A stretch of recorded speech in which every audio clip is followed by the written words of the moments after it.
We go to a party. Are you ready to take your English conversations to a whole new level with the power of empathy and understanding? In the Daily English Conversations for Beginners podcast, we invite you on an exciting journey filled with engaging and insightful learning. Today, we explore the importance of empathy in communication, discovering how to speak with an open heart and a listening ear. Imagine every word you say building stronger connections with those around you, making you a more beloved and effective communicator. In this episode, strengthen your skills with practical exercises and engaging repetition, uncovering the power of empathy in your daily conversations. Join us and learn how to turn your conversations into unforgettable and meaningful experiences. Let's step together into the amazing world of human connections. And everyone turns to see this beautiful lady. Hello, everyone. Welcome to Daily English Conversations Easily and Practice for Beginners. I'm Sophia. And I'm Mason. We're here today to talk about a very important topic, empathy and its role in communication. Joining us are our friends, Emily and June. Hi, guys. Hi, Sophia and Mason. Hi, everyone. I'm excited to talk about empathy today. Hello, everyone. Let's dive into this interesting topic. Great. So, Mason, what is empathy, and why is it important in communication? Empathy is the ability to understand and share the feelings of another person. It's about putting yourself in someone else's shoes and seeing things from their perspective. Empathy is crucial in communication because it helps us connect with others on a deeper level. When we show empathy, we build trust and create a supportive environment where people feel heard and valued. That's a great explanation.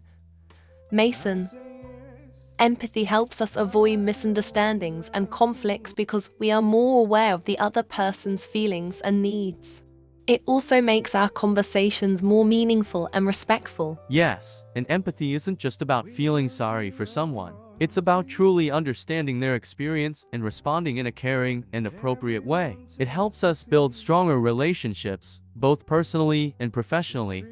Absolutely, June. Let's discuss how we can practice empathy in our daily conversations. Mason, can you give us some tips? Sure. Sophia, one way to practice empathy is to listen actively.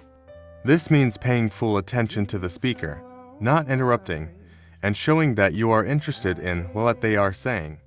You can do this by nodding, making eye contact, and using verbal cues like "I see" or "that sounds tough." Another tip is to ask open-ended questions. These are questions that require more than a yes or no answer, and encourage the speaker to share more about their feelings and thoughts. For example, instead of asking, "Are you okay?" you could ask, "How are you feeling about what happened?" It's also important to validate the other person's feelings. This means acknowledging their emotions and letting them know that it's okay to feel that way. You can say things like, "I understand that you're upset," or "It's normal to feel that way in the situation." Hi, June. I had a really bad day at work today. My boss was unhappy with my report, and I feel so discouraged. Those are great tips, guys. Let's role-play a conversation to demonstrate how to use empathy.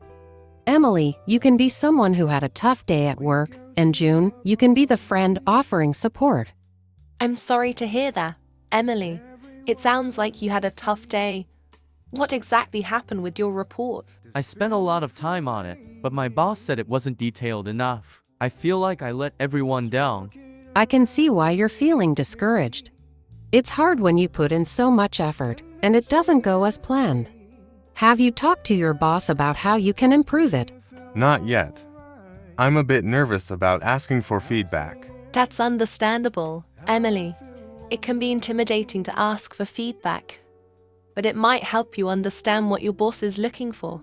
Do you want to practice what you might say? That's a good idea, June. Thanks for offering to help. That was a wonderful example of using empathy in a conversation. June, you listened actively, asked open-ended questions, and validated Emily's feelings. This kind of support can make a big difference in how someone feels. Absolutely.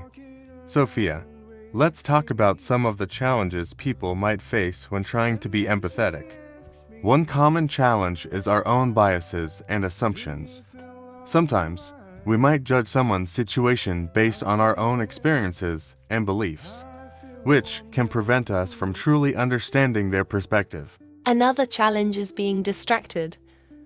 In today's busy world, it's easy to get distracted by our phones, other people, or even our own thoughts.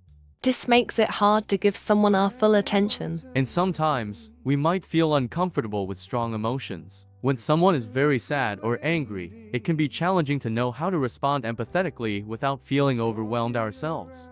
Those are all valid challenges. To overcome them, we can practice self-awareness and mindfulness. This means being aware of our own feelings and reactions and staying present in the moment. It also helps to be patient with ourselves and remember that empathy is a skill that takes time to develop. Exactly. Sophia, another important aspect of empathy is self-compassion. If we are kind and understanding toward ourselves, we are more likely to extend that same kindness to others.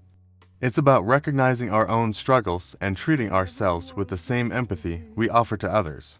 Let's do another role play, this time focusing on overcoming challenges to empathy.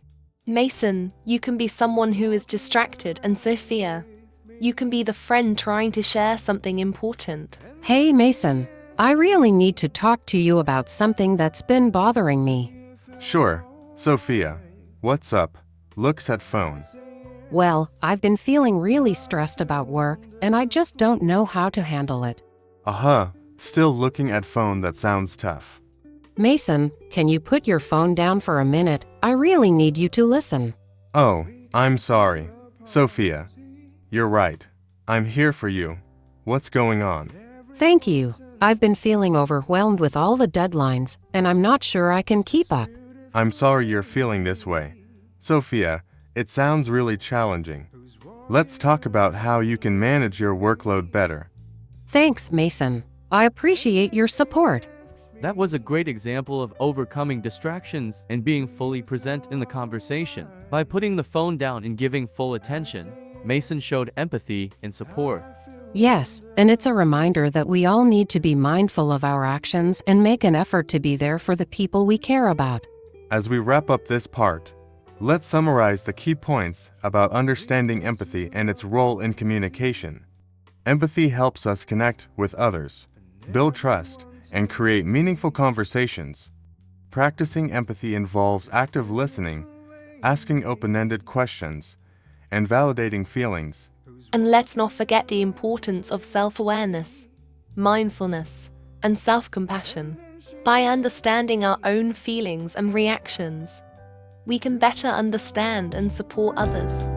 Who's walking around with me? Now, let's start by exploring the benefits of fostering inclusion.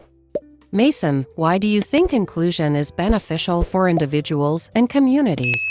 Well, Sophia, inclusion fosters a sense of belonging and acceptance.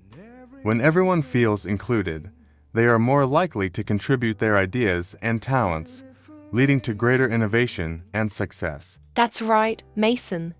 Inclusive environments also promote psychological safety, where people feel comfortable being themselves and expressing their opinions without fear of judgment or discrimination. In addition, inclusion promotes fairness and equity, ensuring that everyone has equal opportunities to thrive and succeed, regardless of their background or identity. Those are all important benefits, June. Now, let's discuss some practical tips for promoting inclusion in our daily lives. Emily, what are some strategies we can use? One practical tip is to actively listen to others and validate their experiences and perspectives. By showing empathy and understanding, we create an environment where everyone feels valued and respected.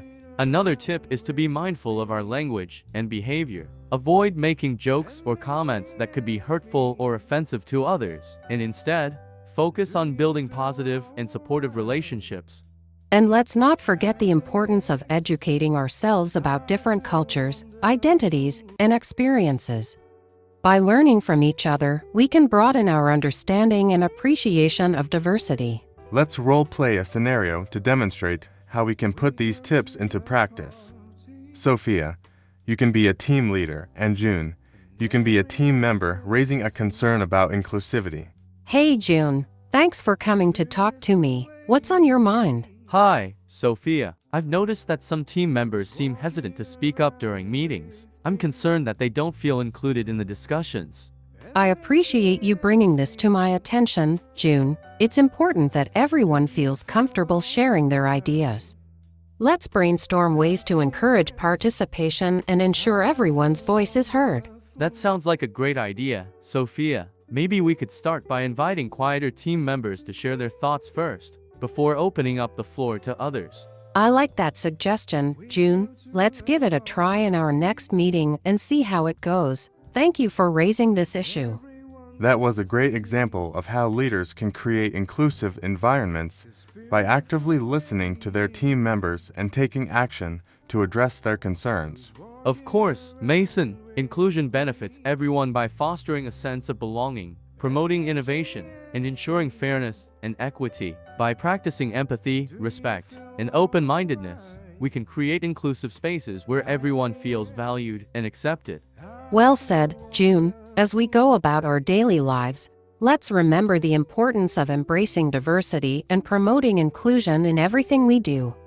By working together, we can build a more inclusive and equitable world for all. Thank you to our listeners for joining us in this discussion.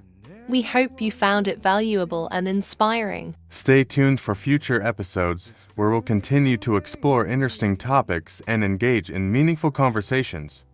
Until next time, keep practicing your English and spreading kindness and inclusion wherever you go. Bye for now. See you next time.